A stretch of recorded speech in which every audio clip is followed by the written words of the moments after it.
Merci bien. Il fallait continuer à parler de moi encore, hein. Ça me tranquillise. Notre ami Edgar Morin, qui habite pas loin d'ici d'ailleurs, appelle cela le massage de l'ego.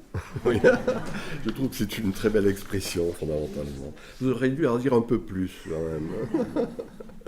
Bien, chers amis, je suis très heureux de venir. J'ai failli ne pas arriver, finalement, puisque mon TGV a eu énormément de retard. Ça a été assez pénible. Oui, c'est commun, je veux dire, ça c'est commun, bien évidemment. Mais j'ai fait tout ce qu'il fallait pour venir, puisque Montpellier est de surcroît ma ville de jeunesse, hein. Je tiens à le rappeler, je me souviens y avoir passé le bac le premier et le second bac, puisque pour les gens de mon âge, il y avait ces deux choses au lycée Joffre. Et c'était en 62 pour le premier, 63 pour le second. Ça fait un bail, vous voyez, donc ça laisse du temps qui passe.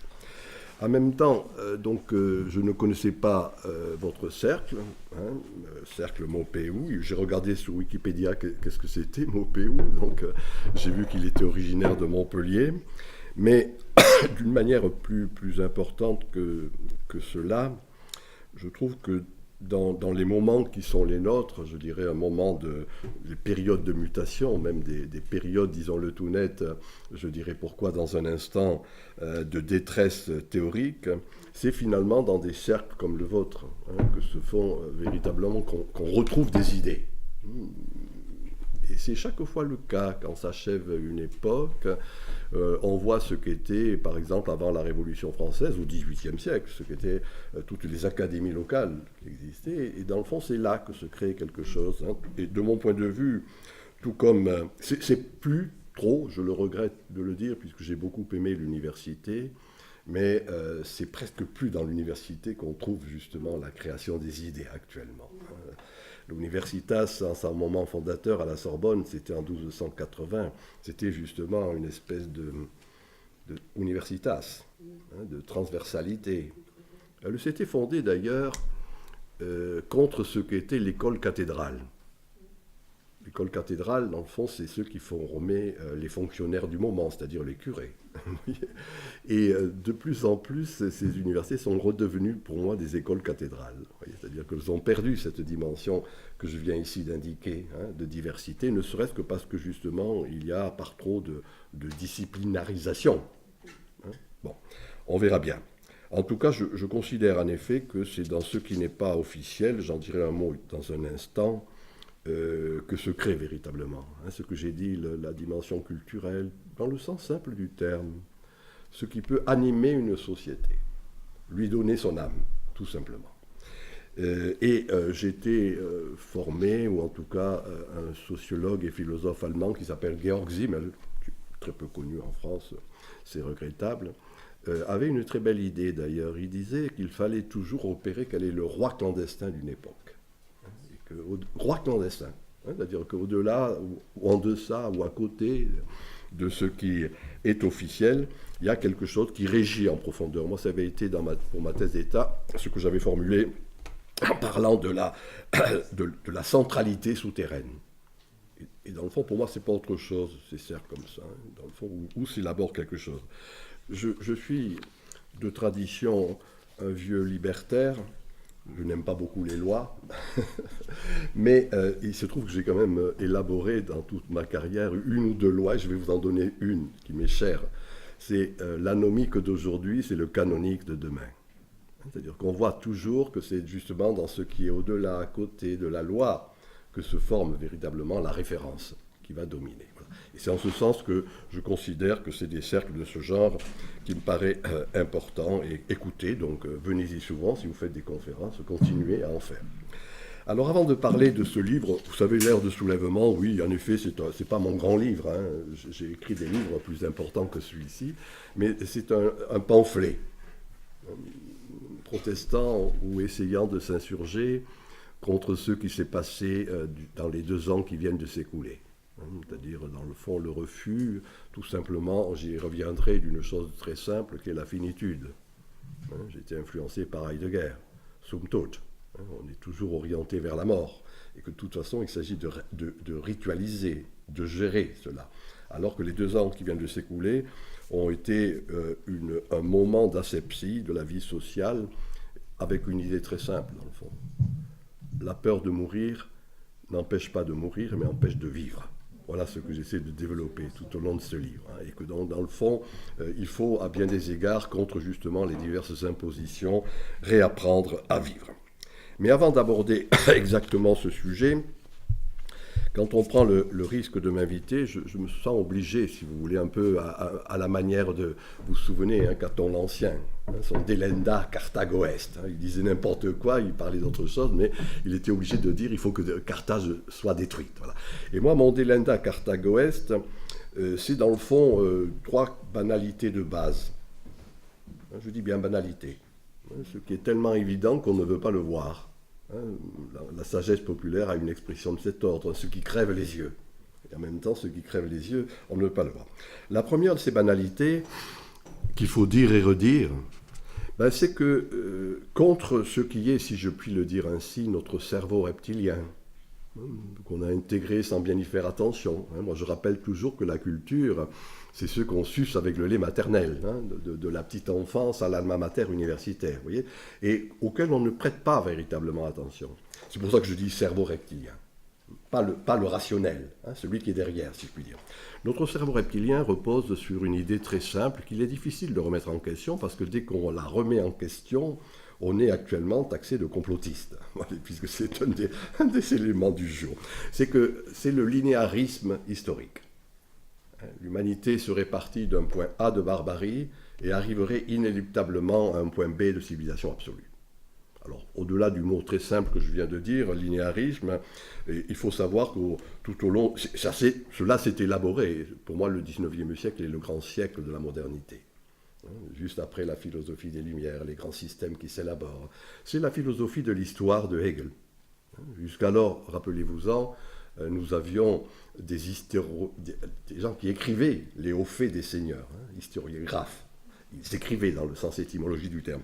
Hegel va philosophiquement formuler ce que je viens ici d'indiquer, cette espèce de devenir inéluctable, et histoire avec un grand H.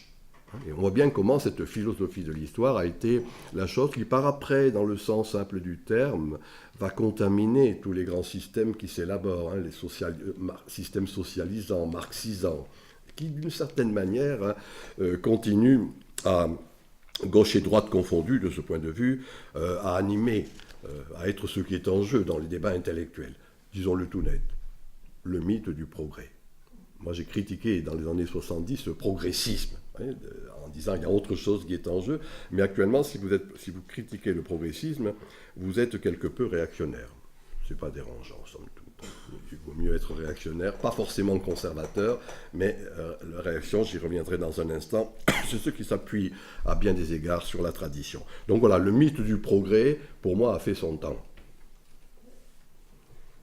Et il est une phrase d'un auteur que je citerai peut-être 2 ou 3 fois, Joseph de Maistre, qui rappelait une belle chose. Il disait « Le bon sens et la droite raison réunis » nous oblige à observer que quand on regarde sur 2000 ans de temps, c'est ça notre champ d'observation historique, et bien qu'au-delà de cette espèce de linéarisme dont je viens de parler, il y a des époques.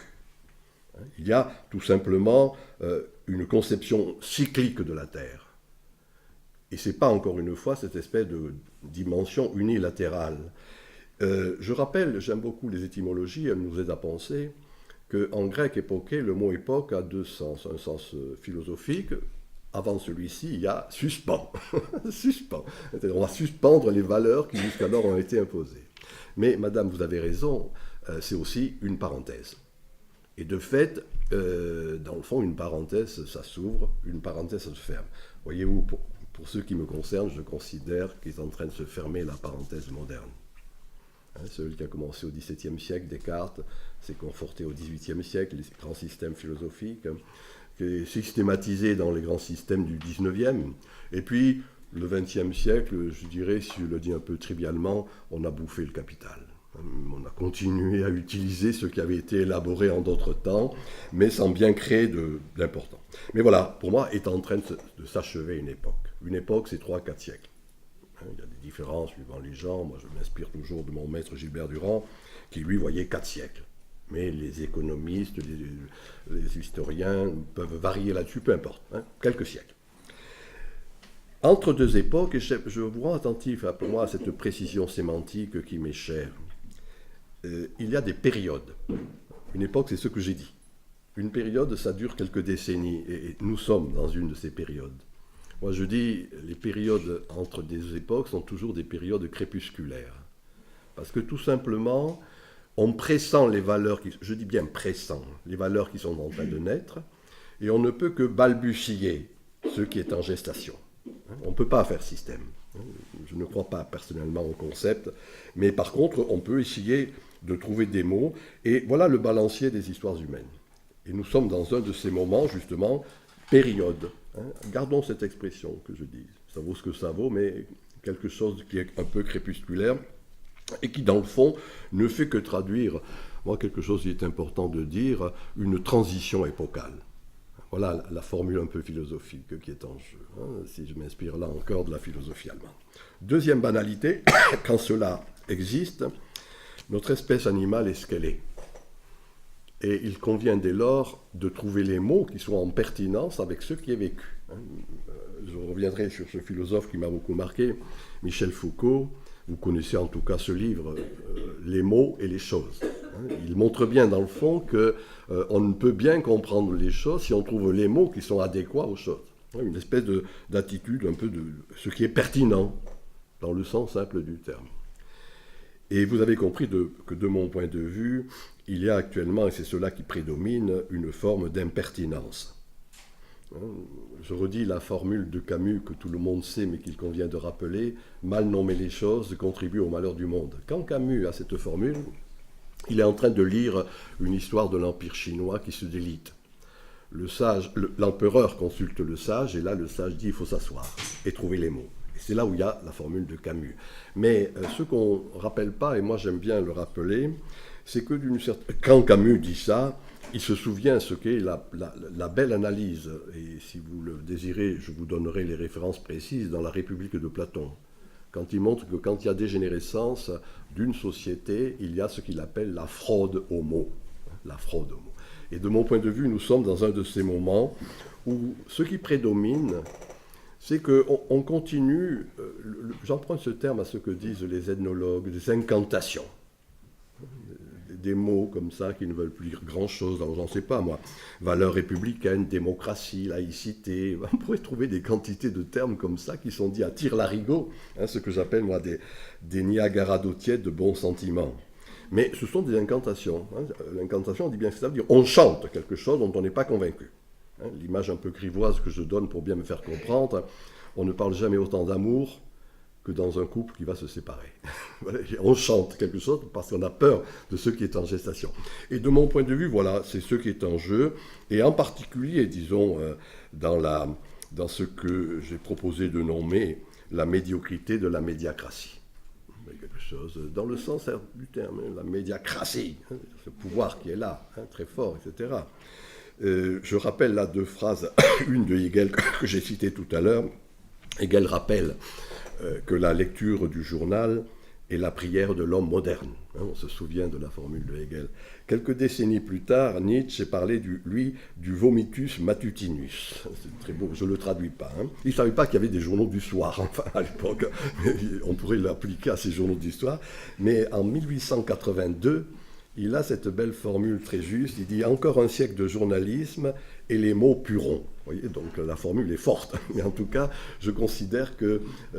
moi, je ne lis plus la presse. Je n'écoute plus la télé ni la radio. Je suis purgé de ça, Dieu merci. Ça n'était pas facile. Il fallait se purger de ça. Et même, je pensais ça ce matin, quand je prenais le train, en général, je m'achetais encore le Canard enchaîné. Ça y est, je ne l'achète plus.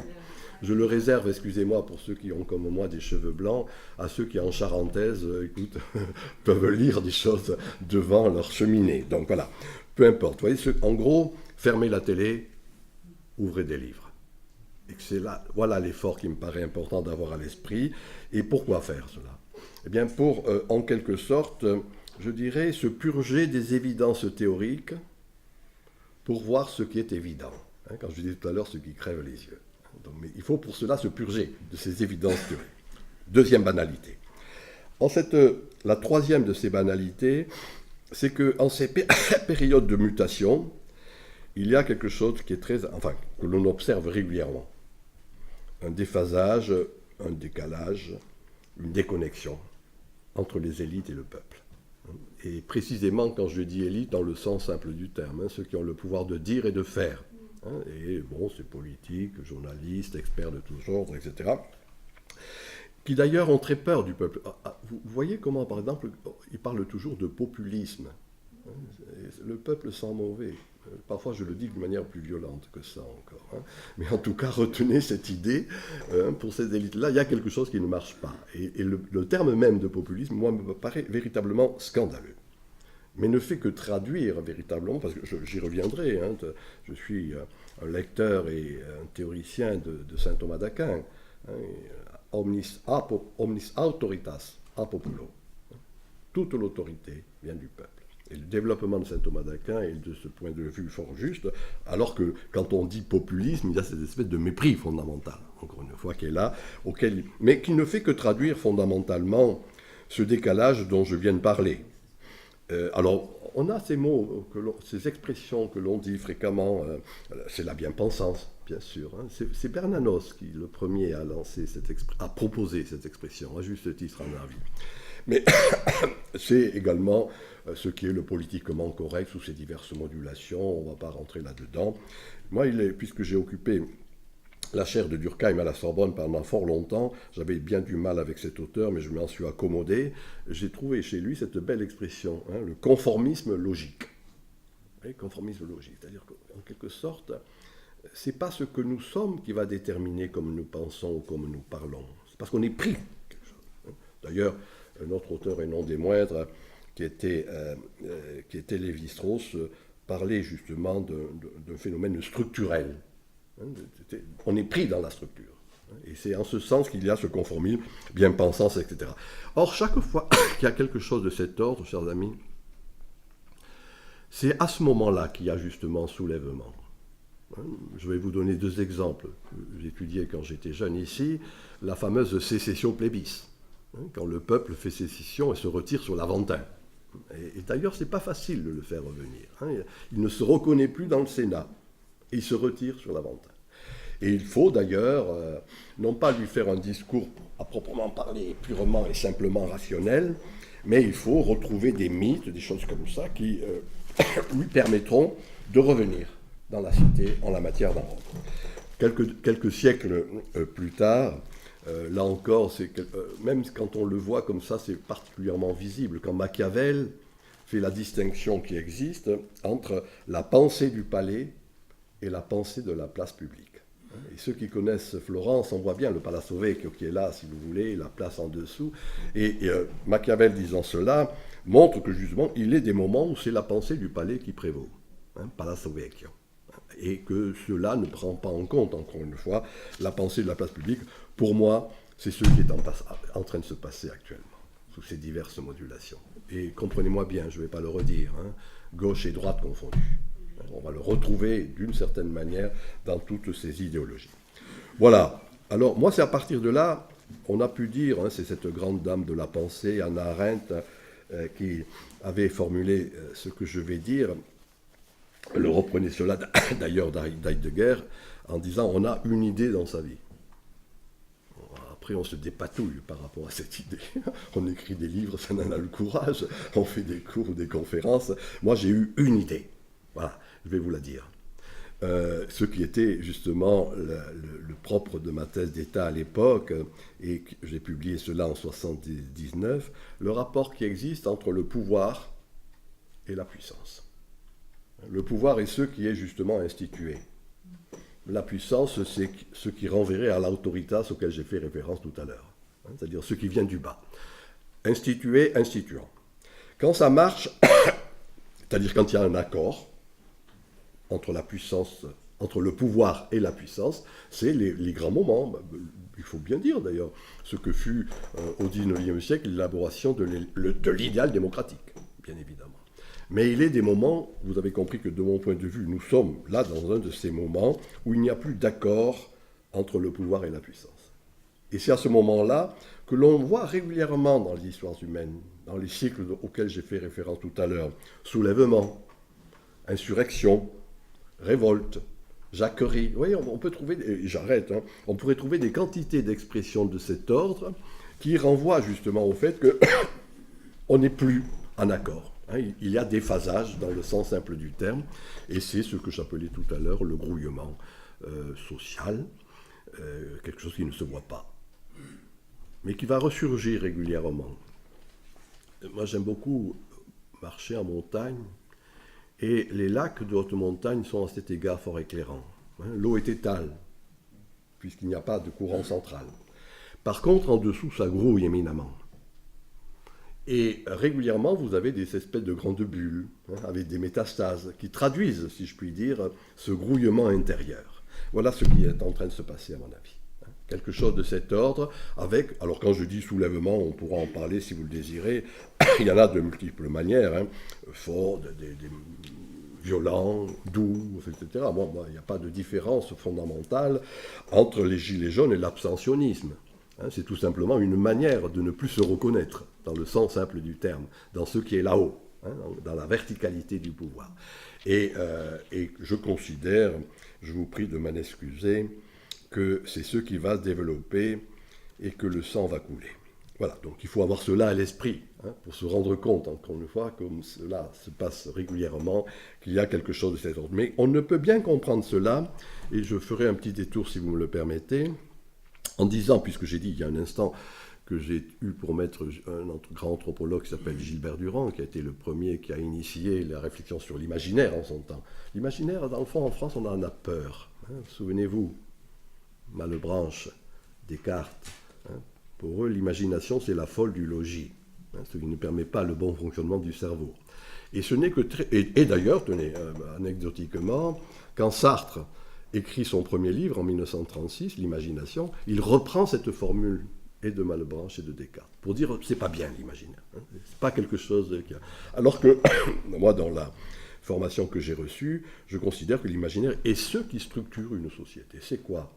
Les rêves, les fantasmes, les fantasmagories. Vous voyez, on peut multiplier à l'infini les expressions de cet ordre. Je fais exprès de dire même fantasme et fantasmagorie. Vous voyez, quelque chose qui, dans le fond, vont constituer essentiellement le symbole qui unit un peuple. Symbolé, en grec. Ce qui porte ensemble, ce qui va rassembler, véritablement, ce qui fait reliance. Et alors, je ne vais pas le développer. Je donne deux mots juste pour la fine bouche. Foucault, que j'ai cité, parle, lui, d'épistémé. Le mot est un peu compliqué, on connaît en français le mot épistémologie, mais Foucault, à juste titre, dans l'archéologie du savoir, montre qu'il y a deux termes en grec pour traduire la connaissance. L'épistémé, c'est la connaissance. C'est théoria, c'est la connaissance pure, et l'épistémé, montre-t-il à juste titre, c'est une connaissance qui s'organise, qui se structure. Et que, suivant le moment, on a une épistémé à partir duquel se structure la cité. Moi, je ne suis pas la peine d'être grand clerc ou d'être un grand historien, mais l'exemple qu'il donne est fort juste. Athènes a une interprétation de l'épistémé dans la tradition gréco-latine qui est la nôtre, c'est la mythologie. Amour, désamour, bagarre, etc., l'Olympe, Panthéon, c'est la vie athénienne. Sparte a une autre interprétation de l'épistémé de la mythologie, c'est la vie spartiate. Vous voyez, voilà, gardons cette idée à l'esprit. C'est-à-dire, on a une représentation du monde collective. Et à partir, c'est ça l'imaginaire. Et à partir de là, quelque chose va se structurer. Tout passe, tout casse, tout lasse. Il montre bien que cette mythologie ne va pas durer. Au Moyen-Âge, ça va être la théologie. Mais même chose. C'est à partir de la théologie que s'organisent, bien évidemment, les abbayes, les diocèses, voire le travail qui se structure à partir de là. Vous voyez, donc là encore. Et puis, Foucault continue, et c'est ça son travail, et il montre que, après la Renaissance, voilà, il y a l'épistémé moderne, de la modernité. Les grandes valeurs que l'on sait et qui ont structuré, j'y reviendrai, notre manière d'être ensemble. Pour ma part, vous le comprenez, c'est dans cette foulée, et je me souviens des discussions que j'avais eues avec lui là-dessus, quand il m'avait dit qu'il fallait que je reprenne le flambeau. C'est que j'essaie de montrer, depuis une quarantaine d'années, quelle est l'épistémé postmoderne, en gestation. Ce qui arrive, encore une fois, après la connaissance qui a structuré toute la modernité. Et ce n'est pas chose facile. Les astrophysiciens disent une belle chose très simple, je le dis avec simplicité puisque ce n'est pas de ma compétence, mais ils montrent qu'on voit pendant longtemps la lumière d'une étoile morte. Le foyer s'en est éteint, on continue à voir cette lumière. Et dans le fond, tous les discours officiels, ce que j'appelais tout à l'heure celle de l'élite, continuent à rester sur cette lumière morte. L'étoile, cette lumière du XVIIIe siècle, est une lumière quelque peu clignotante, je dis. Mais on continue à la sériner, à la dire et à la redire de diverses manières. Et c'est là où c'est notre travail, c'est ce que je disais depuis tout à l'heure. Il faut contribuer à ce que peut être, bien évidemment, la connaissance organisatrice. C'est ça l'épistémé. Cette connaissance organisatrice, puisqu'il y a ce déphasage, et que les élites sous ces diverses modulations restent sur un schéma à tout le moins dépassé. Voilà. Deuxième mot qui est plus connu, mais je vous le dis tout de même, parce qu'il est intéressant, c'est paradigme. On parle souvent de changement de paradigme. On oublie d'où cela vient. C'est Thomas Kuhn, je ne sais pas si vous connaissez, cet historien des sciences et des techniques, historien américain, Structure des révolutions scientifiques, son livre majeur. Et il pose cette question fort judicieuse, il dit, qu'est-ce qui fait que c'est à tel moment et à tel lieu qu'il y a tel type de découverte scientifique, telle application technologique, telle organisation de la société, et pas à un autre moment, un autre lieu. Ouais. Et c'est là où il dit le paradigme. En donnant cette métaphore qui est on ne peut plus pertinente, en tout cas qui peut nous aider à penser, il dit dans le fond le paradigme c'est une matrice. Les réquisites sont là, les conditions sont là pour connaître quelque chose, pour connaître la vie, c'est ça, les réquisites. Mais en même temps, la métaphore qu'il donne est fort judicieuse. Une matrice peut être féconde, elle peut devenir inféconde. Vous voyez, de mon point de vue, c'est ce qui est en jeu. Quand on dit changement de paradigme, tout simplement, la belle matrice qui a donné cette belle chose, on ne va pas cracher dans la soupe. Tout ce qui va s'inaugurer avec Descartes, se conforter avec les Lumières, j'ai dit tout à l'heure, se systématiser avec les systèmes, voilà une matrice qui a marché. Et à bien des égards, voilà une matrice qui ne marche plus. Et c'est à ce moment-là, petite expression que je livre à votre méditation, proposée encore par Gilbert Durand, qui était un montagnard. Et il dit, il faut repérer quel est, en gros, le bassin sémantique. Bassin sémantique. Tout simplement à l'image d'un bassin hydraulique. Le ruissellement sur les montagnes, sur les flancs des montagnes. Ensuite, ce ruissellement va donner un courant central. On va le nommer, ce courant central. Au début, on ne le nomme pas. On va canaliser les berges. Et puis, par après, ça se repère dans le delta et un autre bassin sémantique va se constituer. Voilà, vous voyez, c'est ça, dans le fond, cet imaginaire, cette idée du bassin sémantique. Vous comprenez, on est dans le moment du ruissellement, de mon point de vue. Et à bien des égards, quelque chose qui déjà fait qu'il y a un courant central, à mon sens, qui déjà existe. Et qu'il va falloir donner un nom à ce courant central, etc., etc., etc. Voilà. Certains, je suis de ceux-là, vous l'avez compris, utilisent pour traduire cela simplement cette idée de post-modernité. Je dis bien simplement post-modernité. On voit apparaître, je vous le rappelle pour votre gouverne, le mot modernité en 1848 sous la plume de Baudelaire. C'est curieux. Avant, on disait post-médiévalité. Mais ce n'est qu'à la moitié du 19e siècle qu'il y a émergence de ce mot modernité. Et donc, c'est un peu quelque chose de cet ordre qui est en jeu actuellement. On ne peut que dire post, ce qui arrive.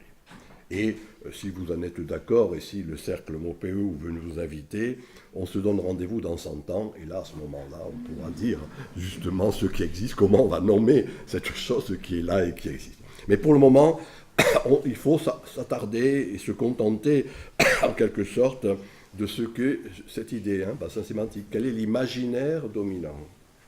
Quel est l'inconscient collectif? Et toute l'analyse jungienne est de ce point de vue intéressante, qui a mis l'accent, bien évidemment, sur cet imaginaire, sur cet inconscient collectif. Alors, tout comme il y a, voyez-vous, un changement climatique stricto sensu, il y a, à mon avis, un changement climatique spirituel ou culturel. Et que dans le fond, c'est uniquement si on sait s'adapter au changement climatique dans le sens que je viens d'indiquer, qu'on ne subira pas le sort des dinosaures, qui ont subi le sort que l'on sait parce que justement, ils ne se sont pas adaptés à un changement climatique. C'est ça le problème important. L'imaginaire, c'est un climat, c'est une atmosphère, tout simplement. Il est un auteur que je vous conseille de lire, qu'on ne lit plus en français, qui s'appelle Ortega y Gasset. C'est un philosophe espagnol qui, en 1932-33, a écrit un livre qui est particulièrement d'actualité, qui s'appelle La révolte des masses. Et moi, je m'en suis inspiré, bien sûr, quand je parlais des soulèvements. Révolte des masses. Bien vu, enfin, une belle analyse à la manière d'Ortega y Gasset, qui est un grand philosophe. Et dans la formation allemande qui était la sienne, vous vous souvenez des impératifs catégoriques de Kant. Il y a quelques impératifs catégoriques, etc. Et Ortega y Gasset parle, lui, d'impératifs atmosphériques.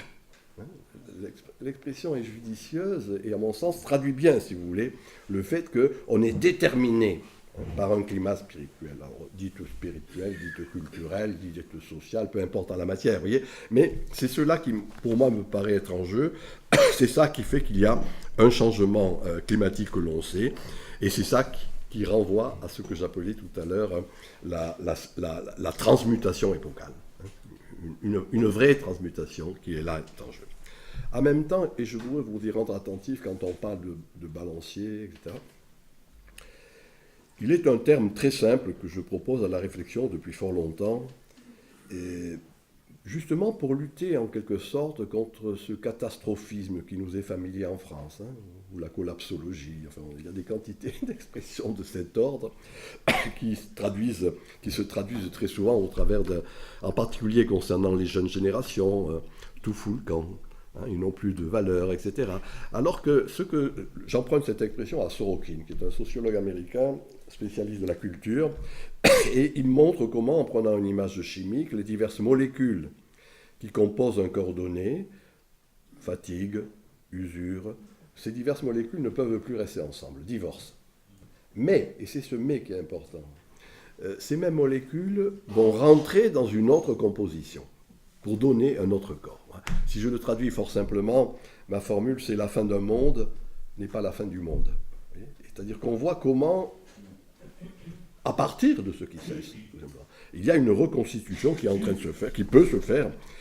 Je rappelle pour mémoire d'ailleurs que la belle formule, très simple somme toute, qui fut la première formule qui fut inscrite dans la pierre, dans notre tradition culturelle, Anaximandre de Milet, un philosophe d'une grande importance. Et Anaximandre de Milet, dit-on, a écrit cette première phrase, permettez-moi de la dire en grec, Genesis kai phtora, phtora kai genesis. C'est-à-dire genèse et déclin, déclin et genèse. Oui, encore une fois, une idée fort simple, somme toute. Mais c'est un peu cela qui est en jeu. C'est-à-dire qu'il y a tout simplement de l'impermanence et de la continuité. On peut voir l'impermanence d'un certain nombre d'institutions. Et de fait, là, quand ces élites disent tout fout le camp, c'est eux qui sont en train de foutre le camp d'une certaine manière. Pareto parlait à un moment donné de la circulation des élites nécessaire. Et en même temps, continuité de la vie. Voilà mon hypothèse. Et que d'une certaine manière, au contraire, c'est très intéressant de voir cette fin. Alors, décadence, on a des quantités d'expressions, mais on oublie de voir qu'il y a toujours de la renaissance. Et historiquement, c'est immanquable, ce processus, comme ça, une destruction et une construction, une restructuration. Et dans le fond, c'est cela qu'on a du mal à comprendre, et c'est cela que l'on appelle la crise. En réduisant trop souvent cette crise à une dimension purement économique. Pour moi, la crise est éminemment civilisationnelle. En grec, là encore, deux mots, un mot savant et un mot très simple, crisis. C'est le jugement qui est porté par ce qui est en train de naître sur ce qui est en train de cesser. C'est ça, crisis. Et la crise, c'est cela. Le mot non moins, beaucoup plus trivial, mais je dis bien non moins intéressant, crisis, c'est le crible. Cet instrument qui fait qu'on va rejeter ce qui mérite de l'être et garder ce qui mérite d'être gardé. Ayez à l'esprit cette dimension. Juste anecdotiquement, ce n'est pas mon propos essentiel ce soir, c'est chaque fois qu'il y a une crise de cet ordre, curieusement, cela s'accompagne d'une épidémie. ou d'une psychopandémie. Moi, je préfère dire une psychopandémie. La peste antonine à la décadence romaine. La peste noire à la fin du Moyen Âge. Le typhus après la réforme protestante, etc. Vous voyez, il y a quelque chose dans le sens simple du terme, je n'irai pas plus avant, qui est une forme, une attitude, je dirais, révélatrice de la mutation. Et souvent, et naturellement, cela entraîne bien sûr quelque chose qui est apocalyptique. Dès le moment où on voit cesser quelque chose, il y a une apocalypse. On oublie encore trop souvent ce qui est la belle et grande tradition de la philosophie grecque. Le mot apocalypse, on l'oublie, signifie tout simplement révélation, révélation de ce qui est en train de naître. Quand on pense à l'Apocalypse, il faut justement se rappeler qu'il y a cette perspective-là. Alors voilà pour moi l'Apocalypse.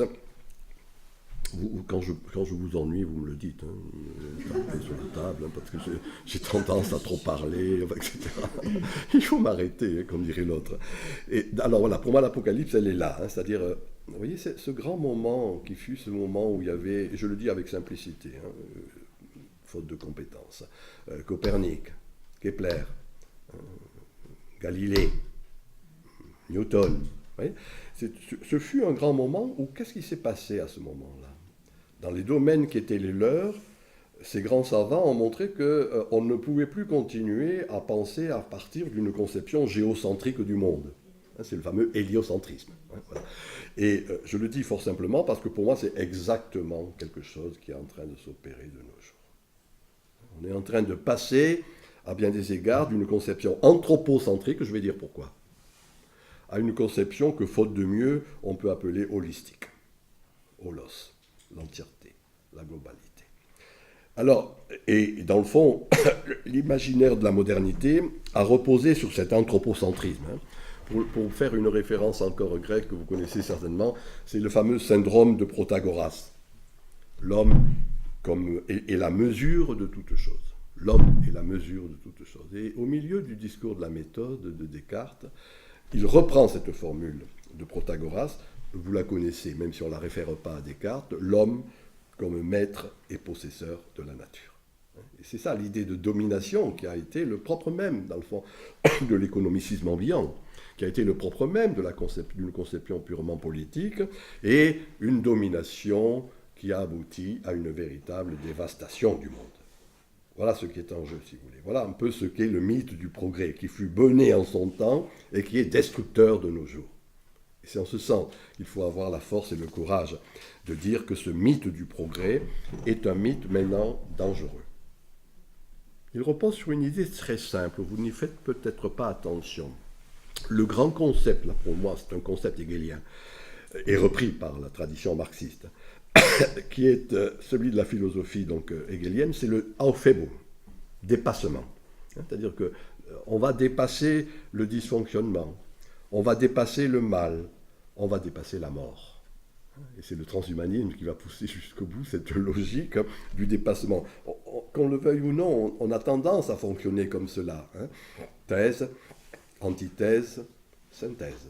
C'est la dialectique.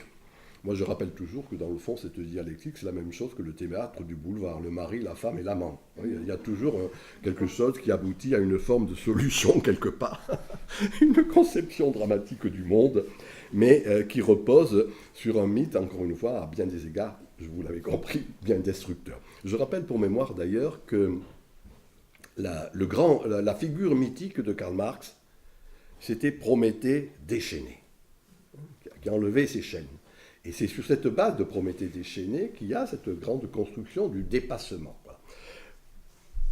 Ce qui a abouti à une hygiénisation de la vie sociale, une asepsie de la vie sociale. Une conception, je le répète, une conception, on n'y prête pas attention, une conception dramatique du monde. Drao, dramein en grec, ça veut dire solution, résolution. Et au début de la question juive, Karl Marx a cette belle formule, il dit « Chaque société ne se pose que les problèmes qu'elle peut résoudre ». Donc il y a une solution.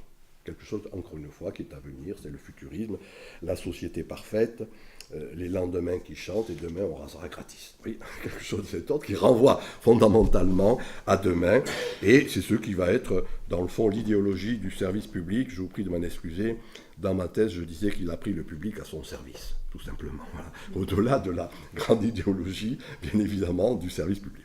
Voilà, en gros, pour moi, l'imaginaire de la postmodernité, c'est tout le contraire de ça. C'est ce que j'appelle une conception holistique. Disons-le tout net, et je vous prie de m'en excuser, le retour de la frontière, la détermination, ce qui limite fondamentalement. Le mot latin est intéressant, retenez-le, ça permet de réfléchir. La détermination, chez les latins, c'était la borne qui délimitait le champ et qui donc permettait qu'il y ait du blé, par opposition à l'indéfini du désert. Et donc il faut accepter cette idée de détermination. Là encore, pour moi, une grande dame de la pensée qui est cette philosophe Simone Weil, j'entends la vraie Simone Weil, et celle-là, dans un livre qui s'appelle L'enracinement, la première page de l'enracinement, elle prend le contre-pied justement des droits, le droit de l'homisme sous ses diverses modulations, et rappelle que ce qui est important, c'est là l'obligation, le devoir. Voyez. Et pour moi, la modernité a reposé sur cette idée de droit, de machin, de truc, etc. Et que là, d'une certaine manière, quand je dis frontière, quand je dis tradition, quand je dis, dans le fond, localisme, le lieu fait lien, tout simplement, eh bien, c'est quelque chose qui est une forme de sagesse populaire et qui renvoie, encore une fois, à cette détermination. Ce qui limite, et en même temps, vous comprenez ce que je veux dire, ce qui limite donne à être. Et nous n'avons pas, on n'a pas de mots là-dessus en français pour traduire cette idée-là. L'école de Palo Alto en Californie a un terme qu'on peut difficilement traduire, qui est l'idée de proxémie. La proxémie, c'est le rapport qui existe entre l'environnement naturel et l'environnement social. Et on avait oublié l'environnement naturel, bien évidemment. Alors que ce à quoi nous sommes confrontés actuellement, voilà, c'est moi ce que j'ai appelé le glissement de l'économie à l'écosophie. Pas l'écologie, je suis assez opposé à l'écologie, même beaucoup opposé à l'écologie, mais l'économie, c'est en grec la loi sur oikos, sur la maison commune. L'écologie, c'est encore le savoir sur cette maison commune. L'écosophie, c'est une sensibilité. On s'accorde à l'oikos, on s'accorde à cette maison commune.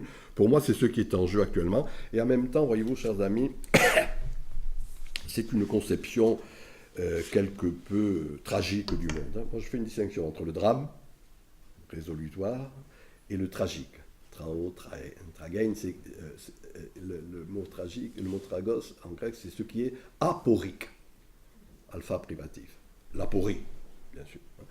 L'aporie, d'ailleurs, pour les montagnards, c'est ce col qu'il est difficile de passer. Mais cette idée aporique, vous voyez, c'est ça une conception tragique. Pour moi, la modernité était dramatique, on va trouver la solution. Ce qui est en jeu est tragique. Et il y a retour du tragique, et d'ailleurs, dans les périodes qui étaient tragiques, il y a toujours quelque chose qui est jubilatoire. C'est curieux, mais il y a des moments jubilatoires, et on voit de diverses manières. Moi, ce fut un de mes dadas théoriques, à partir de la figure justement opposée à Prométhée, qui est Dionysos. Prométhée est un dieu chtonien, autochtone, chtonos, de cette terre-ci.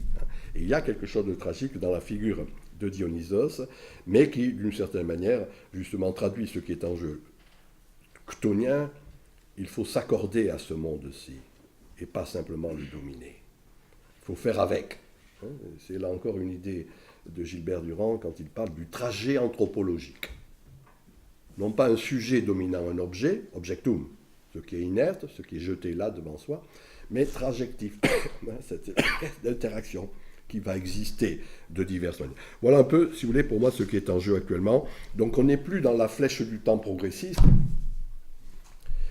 on n'est plus non plus dans le cercle nietzschéen, le retour du même.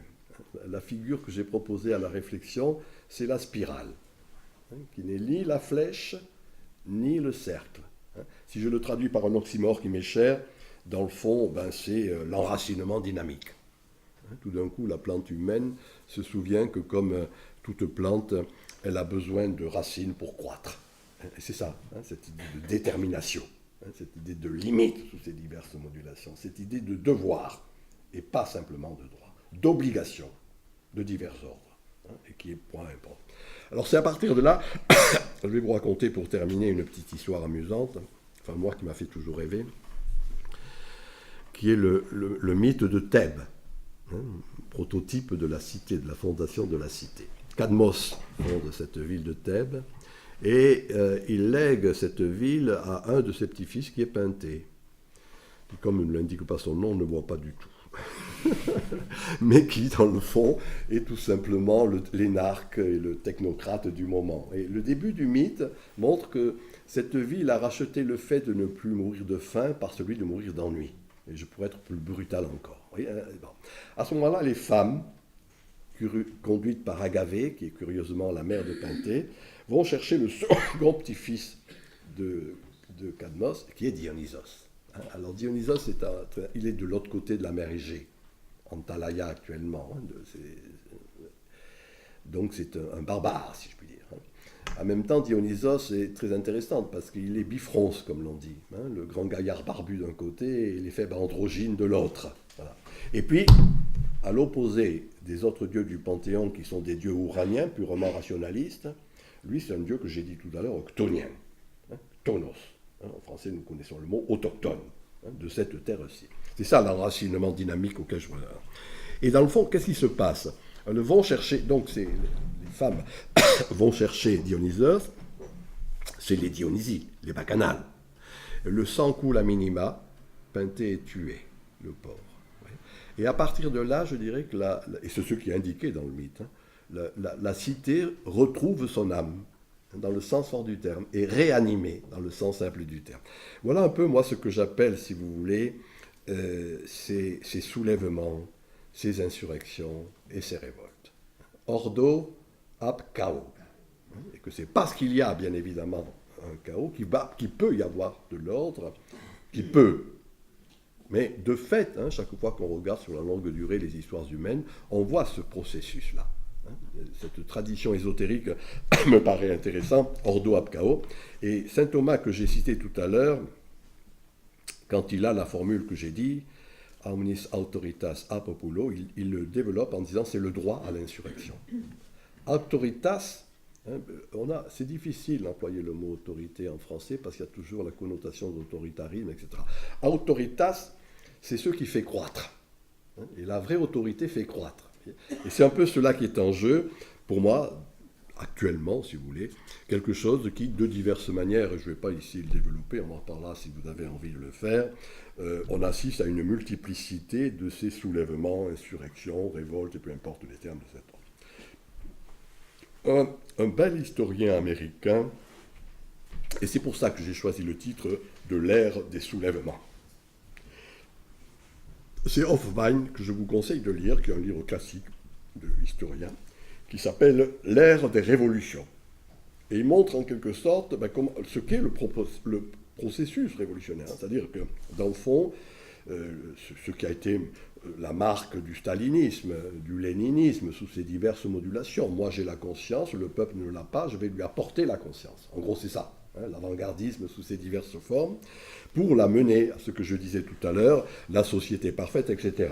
Mais retenez cette expression, avant-gardisme. Encore une fois, il y a à un moment donné, on sait ce qui est bon pour le peuple qui est naturellement débile. Et donc, dans le fond, l'ère des révolutions s'inscrit, de 89, on va dire, à 68, quelque chose qui est de cet ordre. Et moi, quand je dis l'ère des soulèvements, c'est le contraire, vous voyez, c'est-à-dire que pas quelque chose qui se fait à partir d'une verticalité du pouvoir, de celui qui sait, et qui tire, éducation, mais au contraire, quelque chose qui ne fait qu'accompagner quelque chose qui est là. Je disais tout au début, le grouillement, à l'état latent, la centralité souterraine, ou si je reprends cette métaphore qui me fait toujours rêver, ce qu'est, à bien des égards, bien évidemment, ce roi clandestin. Et ça, c'est ce que, dans le fond, la frivolité et la vulgarité croissante de l'élite ou de l'oligarchie médiatico-politique ne veut pas voir et ne peut pas comprendre. Mais dans le fond, c'est ce grouillement qu'il faut avoir à l'esprit de diverses manières. Alors appelons-le encore une fois, je considère que les mots restent à trouver, mais à bien des égards quelque chose qui fait qu'on reconnaît tout simplement, c'est une belle phrase de Milan Kundera, il en est des amours comme des empires, que cesse l'idée sur laquelle il repose et il s'effondre avec elle. Que donc, dans le fond, il faut repérer quelle est cette idée, à partir de quoi va se structurer une vie sociale, et à partir de quoi, au travers de ces, encore une fois, peu importe les termes, ces insurrections, soulèvements, etc., ne font tout simplement que traduire ce désir d'être, ce plaisir d'être. Pour moi, c'est ça, Dionysos. C'est ça quelque chose qui fait que c'est au sein de ce que j'ai appelé en son temps les tribus, les micro-groupes, etc., que se crée véritablement une autre manière d'être. Et dans le fond, c'est cela qui constitue, au-delà du populisme assez sot, le vrai peuple. Il y a, in fine, cette belle phrase de Victor Hugo qui est souvent fort justifiée. Il dit « Le symbole par excellence du peuple, c'est le pavé. On marche dessus jusqu'à ce qu'il vous tombe sur la tête. » Voilà. C'est quelque chose de cet ordre qui est en jeu, et j'arrête là.